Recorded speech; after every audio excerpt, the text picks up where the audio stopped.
Hello students, welcome back to my YouTube channel. बच्चों, we are going to start a new tutorial series of our next chapter, which is chapter number 2, relations and functions. And in the first video lesson, we are going to cover the Cartesian product of two sets. Before I start Cartesian product, पहले थोड़ा उसका meaning समझने की कोशिश करते हैं। Cartesian product का मतलब क्या है। अब हम अगर चैप्टर 1 के बारे में देखें तो चैप्टर 1 में आपने सेट्स के बारे में पढ़ा था, एक सेट के बारे में, उसकी फॉर्म्स के बारे में, वहाँ पर फिर बिटवीन टू सेट्स उनके ऑपरेशंस के बारे में पढ़ा था, जैसे कि union, intersection, difference and some practical problems. अभी बच्चों हमारे दिमाग में आता है, मतलब हम सोचते हैं क्या हम दो सेट्स की मल्टीप्लाई कर सकते हैं आपस में, और मोर सेट्स की क्या उनकी मल्टीप्लाई की जा सकती है। उसी चीज को समझने के लिए हम ये जो टॉपिक है अपना रिलेशंस एंड फंक्शन, उसको स्टार्ट करें, ठीक है। क्योंकि टू सेट्स में रिलेशन की बात भी होगी कि उन दो सेट्स में किस तरह का रिलेशन है। तो उससे पहले हमारा कॉन्सेप्ट है कार्टेशियन प्रोडक्ट, पहले वो जानेंगे, ठीक है। तो एक एग्जांपल से स्टार्ट करते हैं।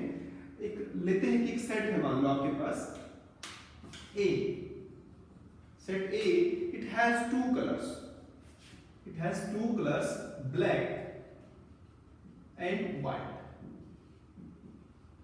right? एक सेट है आपके पास A, इसके अंदर दो कलर्स हमने लिख दिए, क्योंकि ये तो आपके सेट की नोटेशन है ना कि रेड, एक ब्लैक और एक व्हाइट, आपने कलर दो नोट ले लिए और उनको आपने लिख दिया, ठीक है। अभी इन दो कलर्स को सपोज करते हैं कि दो कलर्स किस तरह के हैं, कुछ भी कलर्स है मान लो आपके दो, और इनके लिए हमें इन दो कलर्स को आपको तीन या चार या दो, किन्हीं दो ऑब्जेक्ट से असाइन करवाना है। मतलब किन्हीं दो ऑब्जेक्ट, अब क्या दो ऑब्जेक्ट लेते हैं, एक शर्ट लेते हैं और एक ट्राउजर लेते हैं, शर्ट एंड ट्राउजर। तो सेट बी आपके पास है शर्ट एंड ट्राउजर। देखेंगे यहाँ पर आपने यहाँ लिखा ब्लैक, यहाँ लिखा मान लो व्हाइट, राइट। अब ब्लैक, तो आपकी ब्लैक जो है शर्ट हो सकती है, आपकी जो ब्लैक है वो ट्राउजर भी हो सकती है, राइट। सिमिलरली आपकी जो शर्ट है वो व्हाइट भी हो सकती है और ट्राउजर जो है वो भी व्हाइट हो सकता है। तो आप यहां से क्या देख पा रहे हैं, आप देख पा रहे हैं कि अगर आप ये कलर्स को शर्ट और ट्राउजर्स के साथ असाइन करें तो कुछ पेयर्स बनेंगे। कैसे पेयर बच्चों, देखिए ध्यान से कि आपकी जो ब्लैक है वो क्या है, ट्राउजर, मतलब ब्लैक ट्राउजर, एक पेयर बन सकती है आपके पास वहां पर उन ऑब्जेक्ट से। फिर ब्लैक शर्ट है ना, फिर और आप कर सकते हो white trouser and white shirt, और आप इस पूरा सेट को ऐसे लिख सकते हो। तो क्या इसके अलावा कुछ और पॉसिबिलिटी हो सकती है फॉर दीज टू सेट्स, है ना। मतलब अगर आपके कबर्ड में दो कलर हैं, ब्लैक और व्हाइट, और शर्ट और ट्राउजर हैं, तो ऐसे बोला गया है, सिर्फ आपको चूज करने के लिए बोला गया है कि ब्लैक व्हाइट कलर है और शर्ट और ट्राउजर ही अवेलेबल है बस। तो आप क्या कर सकते हो कि ब्लैक ट्राउजर ले सकते हो, ब्लैक शर्ट ले सकते हो, व्हाइट ट्राउजर ले सकते हो और व्हाइट शर्ट ले सकते हो, क्योंकि यही पॉसिबिलिटी वहां पर अवेलेबल है। तो यहां से आप कुछ समझ पा रहे हो कि it is what a and it is this and this is what B. तो it is an order pair basically. यहां पर क्या बन रहा है आपके पास, ये एक ऑर्डर पेयर बना दिया आपने, ऑर्डर मतलब ऑर्डर, क्योंकि ऑर्डर में लिखा आपने इसको, black trouser, black shirt, white trouser, white shirt, एक ऑर्डर में इसको मेंशन किया है। तो this is an order pair जिसमें ये जो पहला एलिमेंट्स है ये पहले सेट से रिलेटेड है, और जो दूसरा एलिमेंट है ये वाला, ये आपका दूसरे सेट से रिलेटेड है। तो दिस इज नाउ, अब यहीं से हम अपना कॉन्सेप्ट स्टार्ट करते हैं, which is Cartesian product. Cartesian product बच्चों क्या है, Cartesian product that is A into B, A into B having some elements A B, मतलब ए और बी की फॉर्म में होंगे, जबकि आपका जो ये वाला ए है दैट इज बिलोंग्स टू, अभी आपने सेट्स में पढ़ लिया कि what is the meaning of belongs to. A belongs to set A and B belongs to the set B. So this is your definition of Cartesian product. चलो कुछ और example समझते हैं। ये तो अभी हमने क्या करा, छोटा सा एग्जांपल लिया है। एक और एग्जांपल से समझते हैं। आपने देखा होगा कि आपके कुछ जैसे नंबर्स होते हैं, नंबर प्लेट्स होती हैं, जैसे है ना, कार पे लिखी होती है, बाइक्स पे लिखी होती है, बसेस पे, जितने भी व्हीकल्स हैं, कमर्शियल है या आपके जो भी व्हीकल्स हैं, उन सब पे नंबर प्लेट्स होती है ना। नंबर प्लेट्स पर्टिकुलर होती है, मतलब स्टेट होता है और उसके आगे उसका कोड होता है। जैसे हम यहाँ पर 3 स्टेट ले लेते हैं, मान लो 3 स्टेट से स्टार्ट करते हैं।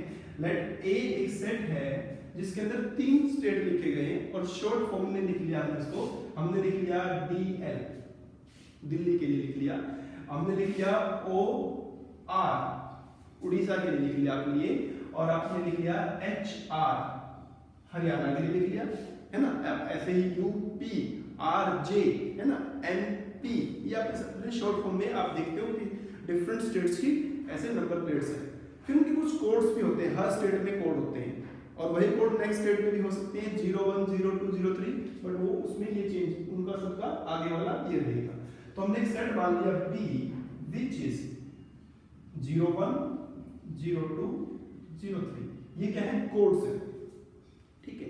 तो अभी क्या करना आपको इन स्टेट के साथ इन नंबर्स को असाइन करना है, जिससे कि आपका एक यूनिक नंबर बन पाए।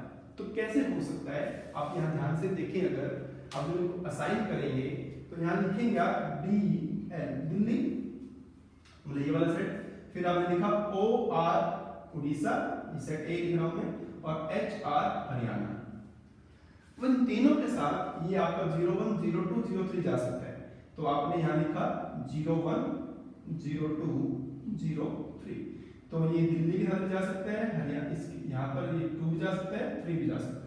सिमिलरली 01 OR 02 पे यहाँ जा सकता है और ये भी जा सकता है ना। तो अब देखिए ध्यान से कितने पॉइंट्स आपके बन रहे हैं, मतलब जो पॉइंट लिख रहा हूं इस डॉट का मतलब है DL01 कि दिल्ली स्टेट है और उसका कोड है 01। ऐसे ही इस पॉइंट का मतलब है DL02, इसका मतलब है DL03, एंड सिमिलरली बच्चों OR01, OR02, OR03। तो these are what? These are some pairs. इन्हें हम क्या कहते हैं, पेयर्स हैं आपकी, and these are in ordered pairs. Why I am emphasizing on ordered pairs? Ordered pairs पे बार-बार मैं क्यों फोकस कर रहा हूँ इतना? क्योंकि ordered pair का मतलब क्या है कि ये पर्टिकुलर ऑर्डर में है। If I write DL01, that is different from 01 DL. मतलब अगर एक DL01 लिखा जाए और 01 DL लिखा जाए तो दोनों डिफरेंट हैं, आप इन्हें एक कोड नहीं मान सकते। अगर उसको एक सेट की फॉर्म में लिखना चाहिए तो how you right A into P as DL01. This is your first, this could be the possibility कि उस नंबर प्लेट के आगे लिखा हो DL01, बाकी जो भी कोड उसके आगे लिखना है वो लिख सकते हैं वो। Then DL02, DL03, OR01, OR02, OR03। Then आपको नेक्स्ट लिखा था यहाँ पर HR01, HR02, HR03, ठीक है। तो दिस इज द पॉसिबिलिटी, ये आप उनको नंबर्स असाइन कर सकते हैं, right. Now from these two definitions, अभी हमने दो डेफिनेशन लिखा यहाँ पर, तो आपने यहाँ पर क्या महसूस किया, क्या फील किया आपने कि there is a set A and there is a set B, and when you write in the ordered pair these are your 4 elements. तो 2 यहाँ पर है, 2 यहाँ पर है, मल्टीप्लाई हो गया तो 4 हो गए। 3 एलिमेंट्स आपके यहाँ थे, 3 एलिमेंट्स यहाँ थे, और इसमें अगर आप काउंट करें तो 1 2 3 4 5 6 7 8 9, तो 9 ordered pairs आपकी यहाँ पर बन रहे हैं, ठीक है। So according to, once again if I talk about this definition, the Cartesian product is A into B, and that is given by AB, which is A belongs to A, B belongs to B, and because of ordered pairs, अगर आप इसे A cross B लिखेंगे तो A पहले B बाद में होगा, B cross A लिखना चाहेंगे, B into A लिखना चाहेंगे, So it is something BA and B belongs to A. Sorry, B belongs to B and A belongs to A. Now ये दोनों डिफरेंट कैसे हैं ऑर्डर्ड पेयर्स? मतलब ये ऑर्डर्ड पेयर और ये ऑर्डर्ड पेयर इक्वल नहीं है। हाँ, सेट्स की अगर बात करें तो सेट्स में बच्चों आपने देखा था कि 1 2 लिखा होता था और 2 1 लिखा होता था, तो these two are equal। Sets में तो ये इक्वल थे, बट यहाँ पर ये इक्वल नहीं है, क्योंकि अगर हम कार्टेशियन प्लेन को देखें, अगर आप कार्टेशियन प्लेन को देखते हैं, कार्टेशियन प्रोडक्ट इसका नाम है, तो कार्टेशियन प्लेन को देखते हैं, तो अगर मैं एक ऑर्डर पेयर लेता हूं 1 2 1 2, तो 1 2 का मतलब क्या है बच्चों कि x is 1 y is 2 1 2 1 2, तो x is 1 y is 2, this is the position basically is to this 1 2 is means this position, but अगर हम यहाँ पे इसको 2 1 लिखते हैं 2 1, तो 2 1 is this position, so can you say these two are same at the Cartesian plane? No, ये दोनों इक्वल नहीं हैं, so that's why 1 2 is not equal to 2 1 in the form of ordered pairs, right? Now coming to ordered pairs, पहली observation ये है, two ordered pairs are equal, कि जो दो ऑर्डर्ड पेयर हैं वो दोनों इक्वल होंगी if corresponding first element are equal and also second element, मतलब कि दोनों के जो कॉरस्पॉन्डिंग एलिमेंट्स है, पहले दूसरा, जैसे यहाँ पर 1 2 है, तो इसके इक्वल ऑर्डर पेयर जो होगी उसमें भी 1 2 ही होना जरूरी है, तभी ये इक्वल होंगे। अब ऐसा नहीं कि 2 1 हो कि पहला दूसरे के इक्वल दूसरा पहले के इक्वल, वो नहीं है। अभी एग्जांपल से मैंने आपको समझाया। हाँ, सम टाइम क्या होगा कि आपको पूछा दिया होगा गिवन कि 1 2 इक्वल टू xy और आपसे पूछा जाएगा कि फाइंड xy, तो आप लिख देंगे x equals to 1 y equals to 2, so this is the way you can write। ठीक है बच्चों, नेक्स्ट ऑब्जर्वेशन यहाँ पर है कि अगर हम लिख रहे हैं a into B, a into B अगर लिख रहे हैं, तो पहली बात जो हमारी कार्टेशियन प्रोडक्ट की जो डेफिनेशन है, that is for two non empty sets, दोनों जो आपके सेट्स हैं नॉन एम्प्टी होने चाहिए। तो for two non empty sets a and b, a into b is given by in the form of ab, where this first element is going to this belongs to a and b belongs to b, right? Third observation is, अगर आपके a और b जो हैं वो क्या है, non empty subset, non a और b जो हैं अगर वो क्या है, नॉन एम्प्टी सेट्स हैं, क्या होना चाहिए, नॉन एम्प्टी। अब अगर ये इनमें से either one of a and b, if either one from a and b is, क्या लिखते हैं, एम्प्टी सेट, अगर इन दोनों में से कोई एक एम्प्टी सेट है, then a cross b is also empty, उनमें से a क्रॉस b भी क्या होगा, डेफिनेटली एम्प्टी सेट होगा। ठीक है, थर्ड वन। फोर्थ नंबर, अब यहाँ पर एक और काम की बात है कि अगर a और b जो आपके हैं, a और b में अगर a में हमारे सम p एलिमेंट्स हैं, if number of elements in a are p and number of elements in b are q, a में हमारे p एलिमेंट्स हैं, b में हमारे q एलिमेंट्स हैं, तो a क्रॉस b में p into q एलिमेंट्स होंगे। वो हमने अभी दो एग्जांपल में देखा था कि पहले a में दो एलिमेंट्स थे, b में दो एलिमेंट्स थे, उनकी मल्टीप्लिकेशन में 4 हो गए थे। दूसरे एग्जांपल में देखा था कि a में 3 एलिमेंट थे, b में भी 3 एलिमेंट थे, उनकी मल्टीप्लिकेशन में 9 एलिमेंट्स हो गए थे। तो ऐसे ही अगर a में 2 होंगे, b में 3 होंगे, तो मल्टीप्लिकेशन करेंगे, मतलब ऑर्डर पेयर बनाएंगे तो 6 एलिमेंट्स हो जाएंगे। तो this is the observation number 4 5 is here, अगर a और b में से कोई एक सेट इनफाइनाइट सेट है, आप समझते हैं इनफाइनाइट सेट को, either one from A and B is infinite. ठीक है, so A cross B is also infinite. तो ये भी आपको ध्यान रखना है। अगर A और B में से कोई भी एक सेट इनफाइनाइट है, then A क्रॉस B जो भी होगी वो भी हमारी क्या होगी, इनफाइनाइट होगी। तो ये बात याद रखेंगे।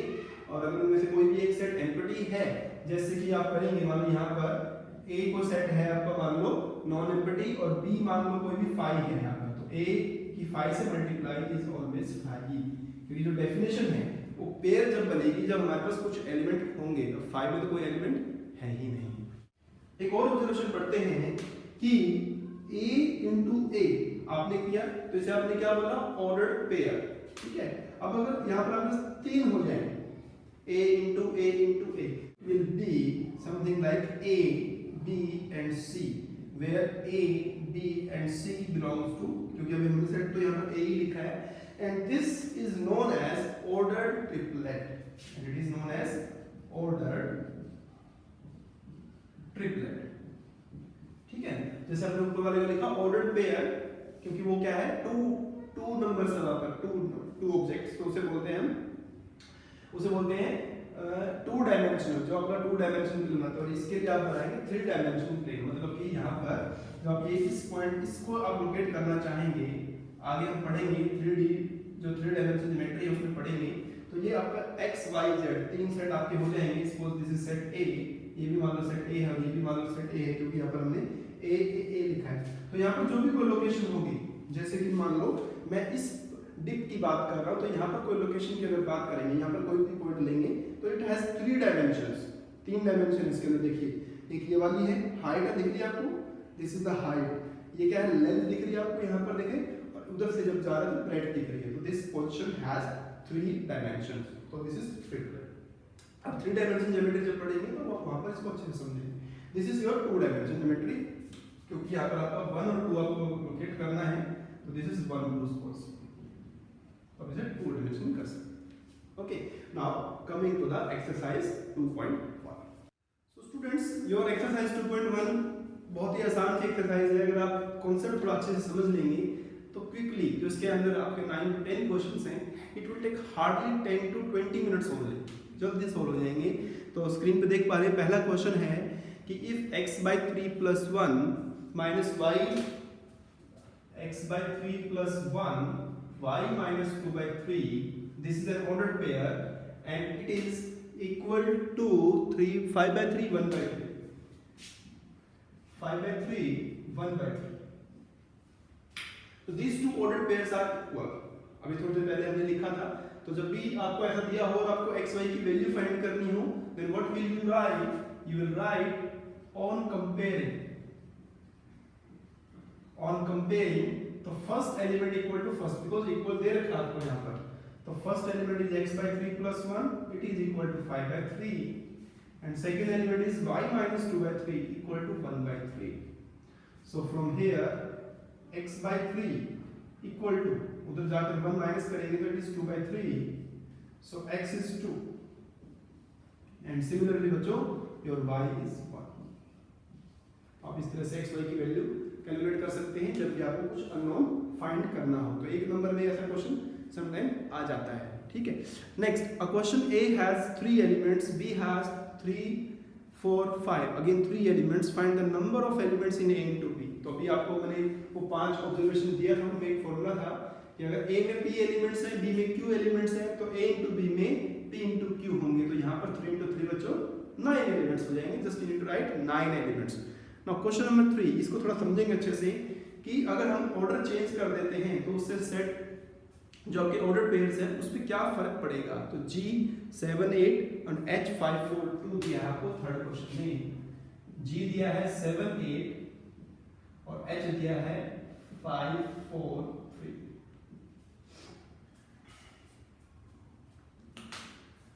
दिया है 5 4 2।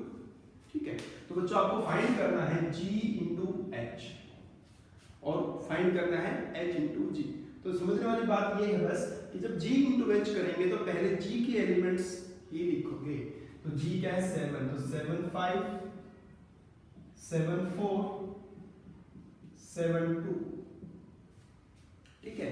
फिर क्या दिया है, फिर आप 8, पहले आप 7 से सबकी ऑर्डर पेयर करोगे, फिर 8 की, क्योंकि ऑर्डर में आना है। 8 5 8 4 8 2, and clearly you can see जो भी पिछला सेकंड क्वेश्चन था कि इसमें 2 एलिमेंट्स हैं या 3 हैं, तो आप नंबर ऑफ एलिमेंट्स काउंट करने लगे 1 2 3 4 5 6, तो 6 एलिमेंट्स यहाँ पर आपके बन रहे हैं। सिमिलरली बच्चों आप h into g निकालेंगे, तो आप पहले h को कंसीडर करेंगे, मतलब पहला एलिमेंट h का लिखेंगे, तो विच इज 5, तो 5 7 and 5 8, and these two are different from 7 5 and 8 5, क्योंकि इनकी पोजीशन जो कार्टेशियन प्लेन बनेगा अलग अलग बनेगी वहां पर। तो 4 7 and 4 8, then 2 7 and 2 8, and this is again different from these two. 8 2 and 2 8 are different, right? तो आप ऐसे निकालेंगे और आप देख पा रहे हैं कि दोनों अलग अलग हैं। Now coming to next question, state whether each of the following statements are true or false. If the statement is false, rewrite the statement correctly. तो आप ध्यान से समझे इस क्वेश्चन को, जो आपको फोर्थ का फर्स्ट पार्ट दिया है इसने, ठीक है। तो क्या ये स्टेटमेंट करेक्ट लिखी हुई है, आपको देखना है। तो बच्चों it is the violation of our observation कि अगर यहाँ पर 2 एलिमेंट और यहाँ पर 2 एलिमेंट है तो इसमें 4 होने चाहिए। अब आप ऐसा मत समझो ना कि सिर्फ 4 है, 1 2 3 4, नहीं बच्चों, ये जो ऑर्डर्ड पेयर है ये खुद एक एलिमेंट है, ठीक है, और ये दूसरा एलिमेंट है। तो यहाँ पर जो टोटल जो होने चाहिए 4 होने चाहिए थे, लेकिन यहाँ सिर्फ 2 दे रखे हैं, तो आप लिखेंगे it is false, it is false. तो आप इसे करेक्ट बनाएंगे, तो करेक्ट जब बनाएंगे अब इसमें यही आप लिखेंगे फॉल्स का reason because it must have 4 elements but it has only 2 elements. So correct लिखेंगे तो mn आपका पहला बनेगा, देन mm, देन nn और nm, तो यहाँ पे 4 एलिमेंट्स इसमें होंगे। तो this is your correct explanation, ठीक है। आप ऐसे सेकंड पार्ट और थर्ड पार्ट भी अपना ट्राई कर सकते हैं, ठीक है। थर्ड पार्ट थोड़ा देखते हैं, सेकंड तो डेफिनेशन एक्चुअली, और थर्ड पार्ट में दिया है आपको a दिया है 1 2, b दिया है 3 4, तो a इंटू बी इंटरसेक्शन 5, बच्चों b इंटरसेक्शन 5, अगर आप b का 5 से इंटरसेक्शन करेंगे तो क्या आएगा, 5 आएगा। और अभी आपको बताया था मैंने कि अगर a की 5 से मल्टीप्लाई करेंगे, जो अभी थोड़ी देर पहले ऑब्जर्वेशन लिखी थी यहाँ पर, a की 5 से मतलब एक सेट आपका उसमें क्या है एम्पटी है, तो आपका रिजल्ट भी एम्पटी आएगा। तो a into 5 is 5, तो this is correct statement. Now coming to question number 5, a is -1 1. Question number 5 आपको a दिया है -1 1 और आपको फाइंड करना है बच्चों a into a। तो सबसे पहले आप क्या करें, यहाँ पर अब तीनों इकट्ठा निकालना तो मुश्किल है, पहले आप a into a निकालेंगे। तो a into a का मतलब क्या है कि a में तो ये एलिमेंट्स है, अब इन्हीं एलिमेंट्स की a से पेयरिंग करनी है। तो आप क्या करें, एक बार और लिखने आसान रहेगा, तो आपने a को फिर से लिख लिया। अब देखो a की a से मल्टीप्लाई करना है, मतलब एक एलिमेंट यहाँ से एक यहाँ से, तो -1 और -1 पहली ऑर्डर पेयर होंगी आपकी, फिर -1 की 1 से बना ली, -1 1, फिर 1 की -1 से करते हैं तो ऐसे हो गया, और 1 की 1 से करते हैं, तो this is your a into a। अब आपको करना है a into a, मतलब कि ऑर्डर ट्रिपलेट की बात कर रहा है, मतलब ये अब आपका पेयर है, पेयर को इससे फिर करना मल्टीप्लाई। तो आप क्या करेंगे, एक एलिमेंट यहाँ से लेंगे और ये सब यहाँ से लेंगे, तो -1 को सबसे पहले पेयर करते हैं, -1 -1 -1, देन -1 को इससे लिखते हैं -1 1, फिर आपका -1 1 -1 एंड -1 1 1। सिमिलरली स्टूडेंट्स अब पॉजिटिव 1 से सबको पेयर करो, तो +1 -1 -1, +1 -1 1, +1 1 -1 and 1 1 1। This is your pair. तो देखिए ध्यान से, यहाँ 2 एलिमेंट्स हैं, तो 2 into 2 it should be 8 elements. तो ध्यान रखिए 1 2 3 4 5 6 7 और 8, तो 8 एलिमेंट्स यहाँ पर। Coming to the next question number 6, यहाँ बच्चों a और b दिया है, a और b आपको फाइंड करना है। यहाँ आपको a into b दिया है और a और b फाइंड करना है, तो पहले एलिमेंट्स a में होंगे, दूसरे एलिमेंट्स b में होंगे। You can try yourself. 7 number is very very good question for the exam point of view, 2 और 4 मार्क्स में। This question you are having a 1 2 b B 1 2 3 4, C 5 6, D 5 6 7 8, and two things you need to prove. A into B intersection C equals to A into B intersection A into C. बच्चों this is nothing new, ये आपकी एक तरह से distributive property है जो sets में हमने पढ़ी थी। तो इसको आपको प्रूफ करना है with this example. For this question आपको प्रूफ करना है। एग्जाम्स में मैंने देखा है 11th क्लास के क्वेश्चन बहुत सारे स्कूलों में ये क्वेश्चन आता है 4 मार्क्स में इस तरह से। तो पहले आप इसका लेफ्ट हैंड साइड सॉल्व करेंगे, तो पहले उसके लिए आप करते हैं B इंटरसेक्शन C कैलकुलेट करते हैं। तो आप देखेंगे कि B और C में तो कुछ भी कॉमन नहीं है, एंड जब कुछ भी कॉमन नहीं होता तो क्या लिखते हैं आप वहां पर 5। तो left hand side becomes A into B intersection C, तो A into 5 और इट इज 5, क्योंकि हमारे पास एक सेट, दोनों सेट क्या होने चाहिए, नॉन एम्प्टी होने चाहिए जब हम A into B लिखेंगे। ठीक है। फॉर RHS सबसे पहले आप क्या करते हैं, A into B कैलकुलेट कर लेते हैं। अब देखिए बच्चों ये A है और ये B है, तो बनाइए ऑर्डर पेयर। It is 1 1 1 2 1 3 1 4। फिर आप 2 से बनाइए 2 1 2 2 2 3 और 2 4। ठीक है। सिमिलरली आप बनाएंगे नेक्स्ट कौन सी आपकी A into C। तो ये A है और ये C है, तो B और C में तो कुछ कनेक्शन है ही। जब A और C बनाएंगे तो आप देखेंगे कि 1 5 है 1 6 है, 2 5 और 2 6। अब इसने पूछा है RHS कि A intersection B, sorry RHS A into B intersection A into C लिखो। ठीक है ना बच्चों, तो दोनों में एक तो सही है देखिए, बट कॉमन B और C में कुछ भी कॉमन नहीं था, ऊपर हम देख चुके हैं 5 था, तो इसमें भी जरूर होगा ऐसा कि कॉमन नहीं मिलेगा आपको, क्योंकि इधर 5 6 5 6 है, उधर कहीं 5 6 है नहीं ऊपर, तो इट इज आल्सो 5। अब लिखेंगे LHS इक्वल टू RHS। तो this is your first part. Coming to second part, A into C, A और C की प्रोडक्ट आपने भी करके देख ली है, ऑलरेडी आप कर चुके हैं बच्चों। देखो ये यहाँ पर दोबारा क्यों करेंगे इसको, A इंटरसेक्शन C है आपके पास, subset of B into D, तो B और D आप नया करना। Okay, for the second part अब आप B into D निकाल देते हैं यहाँ पर। तो यहाँ देखिए यहाँ से 4 और 4 16 एलिमेंट्स बन जाएंगे आपके, और इधर क्या है, इधर कुल 4 एलिमेंट है। तो आप देखेंगे कि 1 5 है ना, 1 6 ऑफ कोर्स यहाँ पर होगा, 2 5 भी होगा इसमें देखो, और 2 6 2 6। जो आप B into D लिखोगे तो उसमें ये तो होंगे ही होंगे ना, तो आप लिखेंगे जैसे आप लिख पा रहे हैं 1 5 1 6 1 7 1 8, ऐसे 2 5 2 6 एंड सो ऑन, ये लिखेंगे ना बहुत सारी चीजें। तो उसमें आप देखेंगे 1 5 है 1 6 है, 2 5 है 2 6 है, तो it is A into C is a subset, symbol था आपका B into, ठीक है, इसको देख लेना, this is the subset, it is true now, right. अब क्वेश्चन नंबर दिया है आपको 8 नंबर, A दिया है आपको 1 2, B दिया है 3 4। A दिया है आपको 1 2,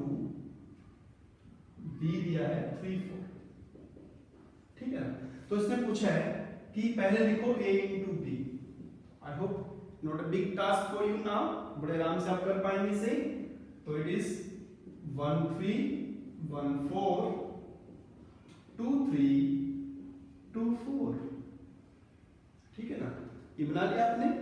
उसके बाद आगे क्या पूछ रहा है आपसे, मैं देख पा रहा हूं यहां पर लिखा है how many subset will A into B have। तो number of subset, number of subsets of A into B। तो बच्चों कितने एलिमेंट्स हैं यहाँ पर, 4 एलिमेंट्स हैं यहाँ पर। तो जब यहाँ पर 4 एलिमेंट्स हैं और आप नंबर ऑफ सबसेट के लिए सबसेट में आपने फॉर्मूला पढ़ा था, याद आ रहा है आपको, 2 to the power n, n was number of elements। तो यहाँ पर बच्चों कितने नंबर ऑफ सबसेट बनेंगे इसके, 2 to the power 4 एलिमेंट्स हैं, तो 16 बनेंगे। और 16 बनेंगे तो फिर कह रहा है कि लिस्ट देम, लिख के भी दिखाओ कि 16 कैसे बनेंगे। तो लिस्टिंग करते हैं, तो पहला 1 3 पेयर बनाया, ऐसे क्लोज कर दिया, अंदर एक 1 3 का बन गया, फिर एक 1 4 का बनेगा, ऐसे लिखा, इसे सेट की फॉर्म में लिख दिया। फिर आपका है 2 3, ऐसे कर देते हैं, फिर है 2 4, ऐसे कर देते हैं। कितने हो चुके हैं? 4 हो चुके हैं, है ना। अब क्या करेंगे, दो दो को अरेंज करते हैं, जैसे कि आपने लिखा 1 3 1 4, तो एक ऐसे बन गया। फिर 1 3 और 2 3 को लिखते हैं, 1 3 2 3, ऐसे देखो ब्रैकेट में ऐसे, है ना। फिर 1 3 और 2 4 को लिखते हैं, है ना, ऐसे लिख सकते हैं। ठीक है, क्या आप ऐसे लिख सकते हैं? दो दो के हो गए, फिर आप 3 3 के, फिर 4 4 के, एक कम रह जाएगा तो दैट इज 5, वो आपका 5 होगा। तो आई होप कि आपने सबसेट्स पढ़ा अच्छे से, तो आप ऐसे लिख लेंगे, सभी 16 एलिमेंट्स आप लिख लेंगे। Question number 9. Let A and B are two sets such that A 3 elements, B has 2 elements. और A into B में जो A into B है उसके कुछ एलिमेंट्स आपको दिए हैं, उनमें से 3 एलिमेंट्स दिए हैं x1 y2 z1, x1 y2 z1, मतलब ये उसके कुछ 3 एलिमेंट्स हैं, और भी होंगे उसके अंदर, ऑफ कोर्स होंगे ना, क्योंकि A में कितने एलिमेंट्स हैं? 3, और B में 2, तो 6 एलिमेंट टोटल होने वाले। उन 6 में से 3 आपको दे रखे हैं, तो यहाँ से आपको A और B के बारे में जानना है। तो आपको पता है बच्चों, A the list of all first elements, जो इसमें पहले एलिमेंट्स है ना, वो सभी A के होते हैं। तो A के हैं x y z, पहले एलिमेंट्स ऑफ कोर्स ये A के होंगे, और B के होंगे जो सेकंड एलिमेंट्स है 1 2 1, तो 1 2 और 1, तो सेट में भी रिपीट तो करते हैं ना, पेयर में कर सकते हैं, बट जब सेट लिखोगे तो 1 2 और ये वाला 1 भी उसी में जाएगा, तो 1 तो ऑलरेडी लिख चुके हो, तो बी में आपके होंगे 1 2, ठीक है। And the last question, the Cartesian product A into A has 9 elements among which we are found -1 0 and 0 1. -1 0 और 0 1 एक पेयर आपको दी है उसके अंदर, ठीक है ना, मतलब A क्रॉस A में 9 एलिमेंट्स ऑफ कोर्स होंगे, 9 एलिमेंट्स है, तो इट मींस A में 3 एलिमेंट्स होने जरूरी हैं, और उनमें से कोई 2 पेयर आपको पता है, तो बताओ कि आपके A के एलिमेंट्स कौन से हैं, A के एलिमेंट्स क्या क्या हैं, वो 3 एलिमेंट्स कौन से हैं। तो आपको पता है कि जो पहले एलिमेंट्स हैं ये वाले -1 0, ये A के होंगे, और जो दूसरे वाले एलिमेंट्स हैं 0 और 1, तो वो भी A के होंगे, तो A तो एक ही बात है ना, तो -1 0 0 1, तो 0 रिपीट करना ही है, तो these are the 3 elements of that